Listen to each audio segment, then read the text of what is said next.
द्वितीय आंग्ल मराठा युद्ध 1803 ईस्वी से 1806 ईस्वी तक।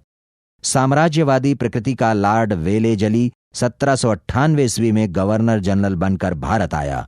फ्रांसीसी भय से बचने के लिए उसने समस्त भारतीय राज्यों को अंग्रेजों के अधीन करने का निर्णय लिया। पूना में मुख्यमंत्री नाना फडणवीस की मार्च 1800 ईस्वी में मृत्यु हो गई। नाना के नियंत्रण से मुक्त होते ही पेशवा बाजीराव द्वितीय ने षड्यंत्र प्रारंभ कर दिया। दौलतराव सिंधिया तथा जसवंतराव होलकर दोनों ने ही पूना में अपनी श्रेष्ठता स्थापित करने हेतु प्रयास शुरू कर दिए थे।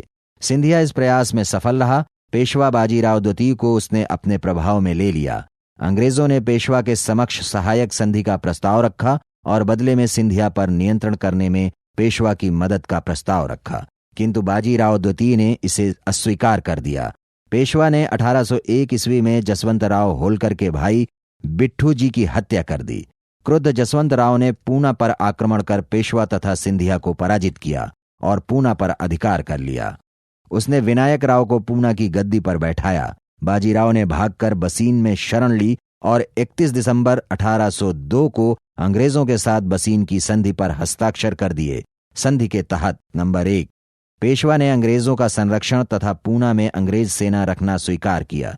नंबर 2, गुजरात, सूरत, ताप्ती व नर्मदा नदियों के मध्यवर्ती क्षेत्र तथा तुंगभद्रा नदी के समीपवर्ती क्षेत्र पेशवा ने अंग्रेजों को सौंप दिए।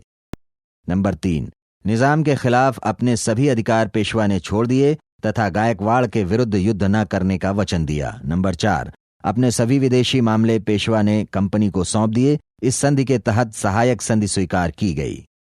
स्पष्ट है कि अंग्रेजों की कुटिल नीतियों के समक्ष घुटने न टेकने वाले मराठों का गौरव टूट गया। उन्हीं के पेशवा के आंतरिक कलह से भय खाकर विदेशी शक्ति को हस्तक्षेप का आमंत्रण दे दिया और सहायक संधि स्वीकार कर ली। यह मराठों का राष्ट्रीय अपमान था जिसे सहन करना कठिन था। भोसले ने अंग्रेजों को चुनौती दी। अंग्रेजों से अलग अलग युद्धों में मराठा सरदार पराजित हुए। राष्ट्रीय संकट की इस घड़ी में भी मराठा सरदार एकजुट होकर नहीं रहे, परिणामतः पराजित हुए और अंग्रेजों से अपमानजनक संधियां करनी पड़ी। भोसले को देवगांव की संधि 17 दिसंबर 1803 ईस्वी को करनी पड़ी। इससे कटक और वर्धा क्षेत्र अंग्रेजों को मिल गए। 30 दिसंबर 1803 ईस्वी को सिंधिया ने सूरजी अर्जन गांव की संधि पर हस्ताक्षर किए तथा गंगा और यमुना के मध्य का क्षेत्र अंग्रेजों को दे दिया। 1803 ईस्वी में ही दिल्ली पर भी अंग्रेजों का नियंत्रण स्थापित हो गया। 1804 ईस्वी में जसवंतराव होलकर एवं अंग्रेजों के बीच संघर्ष हुआ। सर जॉर्ज बार्लो ने होलकर को पराजित कर राजपुर घर की संधि पर 25 दिसंबर 1805 ईस्वी को हस्ताक्षर किए।